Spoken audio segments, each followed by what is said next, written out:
Steve Hearon is one of boxing's mystery men, and that very little about his background can be verified.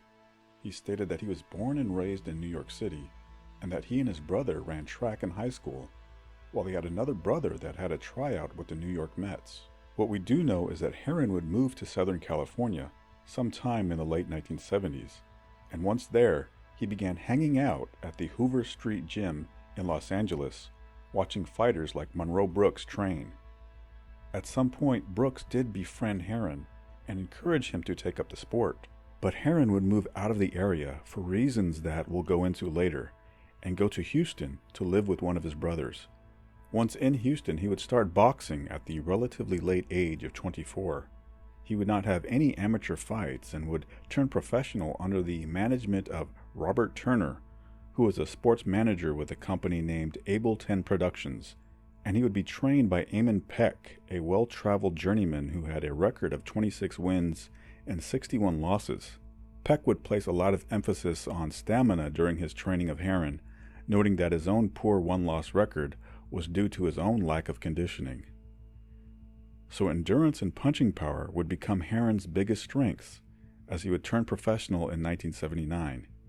He would also find work as a sparring partner for Pepino Cuevas and Pablo Baez.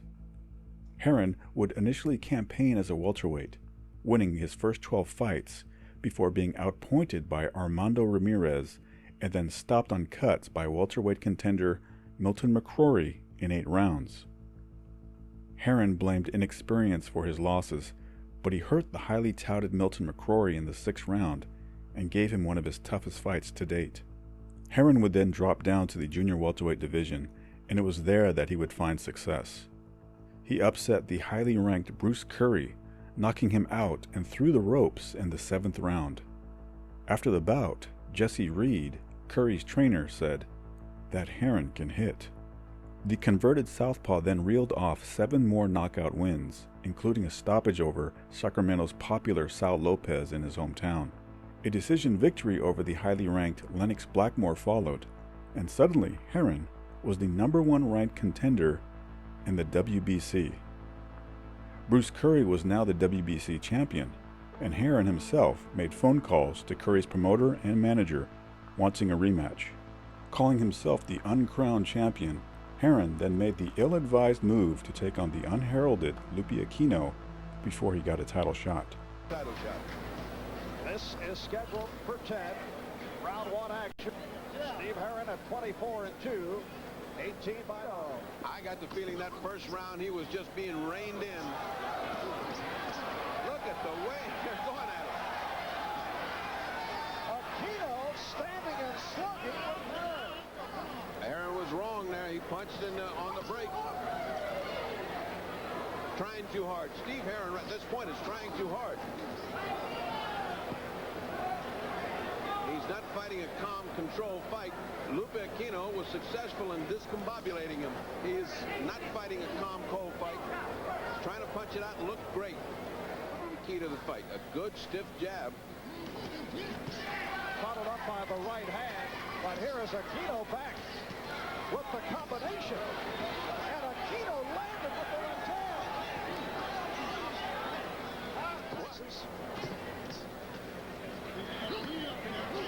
Good uppercut by Hearon. Good inside uppercut. After about now, he continues to punch while Zach Clayton's trying to break him up. Zach is not going to like that if that continues. And again, the good exchange. Zach Clayton, usually a referee who likes to take a more aggressive role. He's going to have to because Hearon's really wound up tight. He wants to look good. He's trying his best for a quick knockout. Lupi is not cooperating. Good left hand by Hearon, and he hurt Aquino.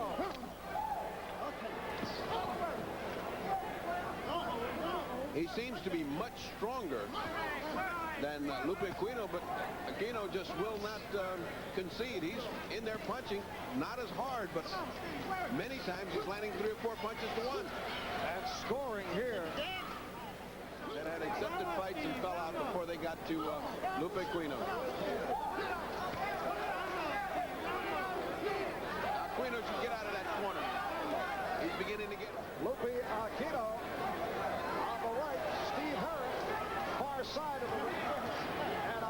continues to unload trading punches with Heron. Heron seems to have a cut over one eye. That's his head. Come on.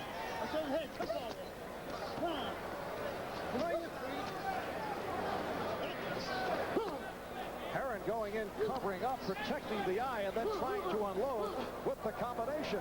Also going in. He's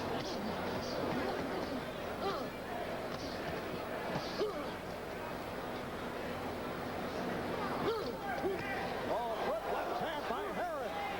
Less than a minute left. Good combination again by Aquino, but Heron right back, and he stunned Aquino with an uppercut. And Heron will require repairs in the corner between rounds. he's got a good man. Braverman can stop a cut that looks like a dam broke. Blood all over the face of Lupi Aquino, but it's the blood of Steve Heron. That's Steve Heron on the near side. Boy, Steve Heron is in a dogfight. Blood is now all over Zach Clayton. It is beginning to flow, and the cut is opening again. And now he goes over to the doctor. It will be a factor in this fight. What a tragedy. Zach Clayton has called it. He's called this fight. I don't believe it. A very quick call by Clayton. I don't believe it. A major upset pulled off by Lupi Aquino. What a shock. Crowd reacting against it. Now, usually wouldn't the referee check it out with the ringside position? That's what I thought he was doing. I thought he was taking the fighter over to be checked by the doctor, because we've seen much worse cuts, and Braverman happens to be one of the great cut men of this last 2 or 3 decades. 2 months later, Heron would face the nondescript Eduardo Dominguez and be stopped on cuts in the 3rd round, suffering the laceration in the same spot from the Lupi Aquino fight. The bout would be the last time Heron would enter the ring, as 5 months later, he would be charged with the murders of 3 homosexual men in the 1970s. The state of California had developed the Computerized Automated Latent Print System, ALPS, and matched Heron with fingerprints left at 3 unsolved murders. Heron would be charged with the murder of 48-year-old Claude Hill in October of 1978. Hill's naked body was found on the bedroom floor of his Gardena home, where he was shot in the back of the head and his hands were bound, but the cause of death was determined to be a beating. The case had gone unsolved for over 6 years.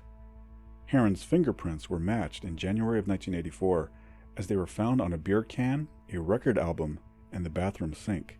In June of that year, he would be arrested in Atlanta and was extradited to Los Angeles.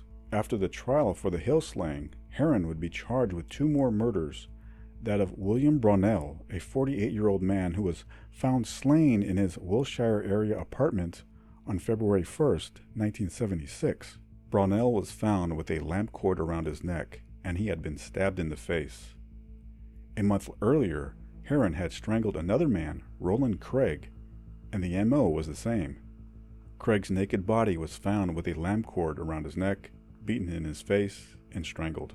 Arrest records would show that Steve Heron's real name was John Davis Jr., and that he had escaped from a prison in Colorado.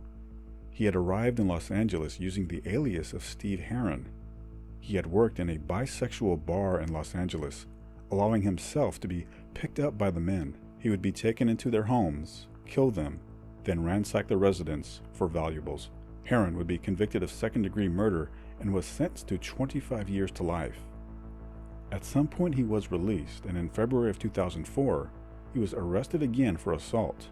There are no further records of his current whereabouts.